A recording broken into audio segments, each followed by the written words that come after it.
পুঁই শাক দিয়ে পাঙ্গাস মাছের তরকারি রান্না করব, আপনাদের সাথে শেয়ার করব। ফার্স্টেই চুলার ফ্রাই প্যান দিয়ে আমি মাছগুলো ভেজে নিব। আমি হলুদ আর একটু লবণ মাছে মেখে নিয়ে ভালো মতো ভেজে নিচ্ছি। এরপর ফ্রাই প্যানটা সরিয়ে আরেকটা ফ্রাই প্যান দিয়ে মাছের তেলগুলো আমি এই ফ্রাই প্যানে ঢেলে দিব। এরপর দিয়ে দিব পেঁয়াজটা আমি এখন ভালো করে ভেজে নিব। এরপর এখানে দিয়ে দিব কাঁচামরিচটাও একটু ভেজে দিয়ে দিব আদা রসুন বাটা 1 চা চামচ। এরপর আদা রসুন বাটাটাও একটু ভেজে দিয়ে দেব পরিমাণ মতো পানি। এরপর এক এক করে মশলাগুলো অ্যাড করব। হলুদ, মরিচ, ধনিয়ার ফাঁকি, জিরের ফাঁকি আর লবণ। এবার আমি এই মশলাগুলো ভালো মতো কষিয়ে নেব।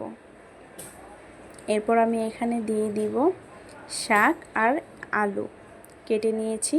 এরপর এখানে দিয়ে ভালো মতো নেড়ে চেড়ে মশলার সাথে মিশিয়ে একটু কষিয়ে নিব। এরপর আমি ঢেকে দিব 10 মিনিটের মতো সিদ্ধ করে নিব লো আঁচে। পানিটা শুকিয়ে ফেলবো।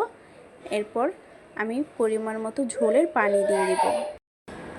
এরপর পানিটা বলক এসে পড়বে, দিয়ে দিব মাছগুলো। যে ভাজা মাছগুলো ভেজে রেখেছিলাম সেগুলো আমি এখানে দিয়ে দিলাম। পরিমাণ মতো ঝোলটা আমি শুকিয়ে নেব। সো তরকারি রান্না করা ডান। দেখুন কত সুন্দর একটা কালার আসছে। আপনারা চলে এভাবে রান্না করে খেতে পারেন।